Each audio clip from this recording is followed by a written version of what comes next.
अस्सलाम वालेकुम। मेरा नाम डॉक्टर मोहम्मद अब्बास मिरानी है और मैं माहिर अमराज बचगान के तौर पे काम कर रहा हूँ।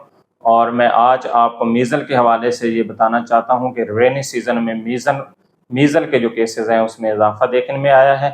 जो भी छोटे बच्चे हैं अगर उनमें मैक्यूलोपैपुलर रैश, जो कि हमारी एक मेडिकल टर्म है, जो हमारे स्टूडेंट हैं मेडिकल के वो इस चीज़ को समझ सकते हैं, लेकिन उर्फ़ आम में ऐसे दाने जो कि जिस्म की जो उनकी सतह है, वो जिस्म की जो जिल्द है उससे ज़्यादा उभरी हुई ना हो, बल्कि वो जिल्द के अंदर ही अंदर हों, दाने वो आपको नज़र आ रहे हों, छोटे छोटे दाने, और फेस से शुरू होकर फिर नीचे की तरफ फैलें और लाल किस्म के हों, और साथ में उसको फ्लू और इसके अलावा आँखों से पानी आना और बुखार होना और खांसी भी इसमें हो सकती है, और सांस का तेज़ होना भी इसमें शामिल हो सकता है। ये वाली अलामात उसमें आ रही हों तो आपको उसने मीज़ल के लिए तो आपने उसको मीज़ल के लिए चेक करवाना है करीबी फिजिशियन से या पीडियाट्रिशियन से, और कोशिश करनी है कि ऐसा बच्चा जो है वो बाकी बच्चों से आइसोलेट रहे, उनसे अलग रहे, ताकि बाकी बच्चों में ये ना फैले। और उसको आपने विटामिन ए के जो कैप्सूल्स हैं वो देने हैं,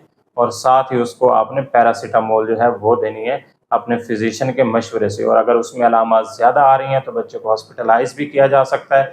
इससे आपने घबराना नहीं है, बल्कि आपने कोशिश करनी है कि वक्त पे अपने बच्चे का मुआयना करवाएं, और अगर उसको मीज़ल है तो उसको आप विटामिन ए दें। और इसके अलावा जो है जो ज़रूरी अद्वियात आपके डॉक्टर को लगता है कि इसको चाहिए वो आप उसको दिलवाएं, और अपने बच्चों का ख्याल रखें और मीज़ल से बचाएं। और उनको जो मीज़ल के हिफाजती टीके हैं जो कि EPI प्रोग्राम में शामिल हैं वो उनके लाजमी लगवाएं, टाइम पे लगवाएं। और अगर एडिशनल कैंपेन हुकूमत की तरफ से जो शुरू की जाती है मीज़ल की, उसके अंदर भी आप अपने बच्चों को मीज़ल के इंजेक्शन लगवाएं। Thank you.